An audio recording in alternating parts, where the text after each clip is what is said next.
Andromeda was the daughter of King Cepheus and Queen Cassiopeia. Their kingdom was peaceful and prosperous, but Cassiopeia loved boasting about her own beauty and her daughters. Not even the Nereids can compare to my daughter. The Nereids were sea nymphs under Poseidon's protection. Saying a mortal princess surpassed them was as good as insulting the sea gods themselves. Poseidon would not let the insult go unanswered, and his wrath fell upon the entire kingdom. Floods devastated the coast, and a monstrous creature named Cetus began destroying ships and villages. Desperate to end the disaster, Cepheus turned to an oracle, but the answer was horrifying. Offer Andromeda to Cetus. Only then will the sea be calmed. Cepheus could not bear to sacrifice his daughter, but the attacks continued, and the frightened people demanded that the oracle be obeyed. If there truly is no other way, then let it end with me. Andromeda had insulted no god and committed no crime, yet she was the one forced to pay the price. And so Andromeda was left alone on the shore, waiting for Cetus to come. At that very moment, Perseus was returning from the land of the Gorgons after killing Medusa. Her head remained sealed inside the magical bag at his side. That was when he spotted a woman chained to the rocks below. Who did this to you? The oracle said the monster would leave only if I were sacrificed. That's why I'm here. You need to go. It'll be here soon. Then I'm not leaving you here. You don't have to do this. I know.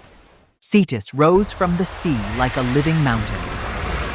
Perseus couldn't face a creature that size in the water, so he used the sky to draw it away from Andromeda.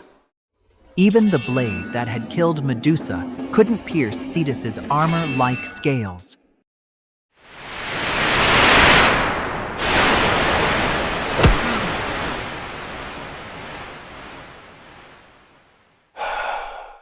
The sword wasn't enough, and he was out of time.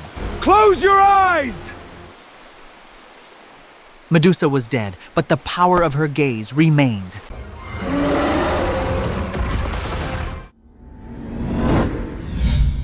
The instant Cetus met the Gorgon's gaze, its body began turning to stone. Whoa! That wasn't scary at all. So Medusa's head became his emergency weapon? That's terrifyingly convenient. Flying in from the sky and killing a sea monster? That's an annoyingly impressive first impression. Perseus had saved Andromeda, but back on Seriphos, his mother was still in danger.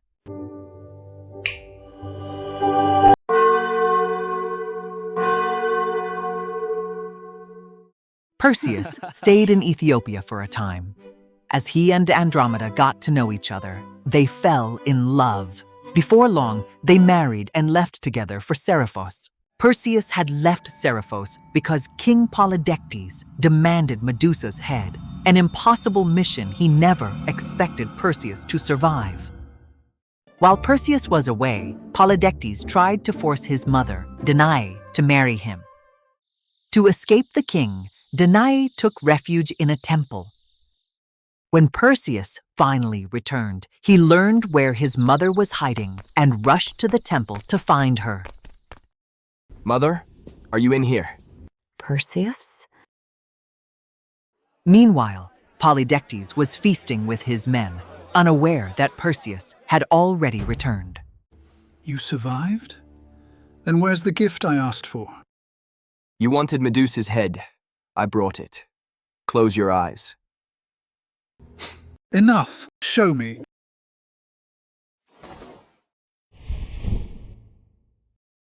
Polydectes had demanded proof that Perseus had killed Medusa. Now he was staring straight at it. The king who had sent Perseus to his death finally got exactly what he asked for. After Polydectes was gone, Perseus placed Dictys on the throne. He was the man who had rescued Danaë and the infant Perseus from the sea and protected them for years. But there was one part of Perseus's past he had yet to face. His grandfather, Acrisius. Acrisius had been told that his grandson would one day cause his death. Terrified by the prophecy, he imprisoned Danaë and later sealed her and the infant Perseus inside a wooden chest and cast them into the sea. But Perseus still wanted to find his grandfather. My father may still think you've come back to kill him. I don't want revenge. I just want him to know I'm not his enemy. So Perseus set out for Argos to find his grandfather. But when Perseus reached Argos, Acrisius was already gone. The moment he heard Perseus was returning, he fled the kingdom. Perseus still wanted to find him and put an end to the fear between them. So he went after him. Perseus's search eventually brought him to Larissa, where great athletic games were underway. The people recognized the hero who had killed Medusa and invited him to compete. With the crowd urging him on, Perseus reluctantly agreed to compete.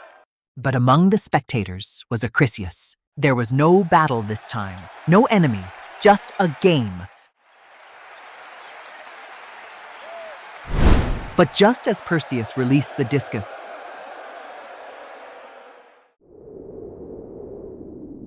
a sudden gust knocked it off course.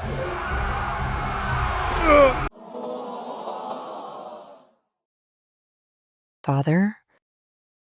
The prophecy. With Acrisius dead, Perseus could inherit the throne of Argos. But he couldn't bring himself to rule the kingdom of the grandfather who had died by his hand. So he reached an agreement with Megapenthes, another member of the royal family who ruled nearby Tyrans. They exchanged kingdoms. Megapenthes took Argos. Perseus became king of Tyrans and began a new life there with Andromeda. He locked up his daughter, threw her and his grandson into the sea, and even ran from his own kingdom. And after all that, one discus still found him. I'm officially done with throwing sports. He spent his whole life running from fate. Personally, I'd let fate come to me. Acrisius spent his life trying to escape the prophecy, but every choice he made out of fear only helped fulfill it. So what's next? Another monster? No monster this time. Next comes a goddess who fell in love with a mortal man and found a way to keep him young forever. That sounds nice. It would be if he could ever wake up again. Class dismissed for today.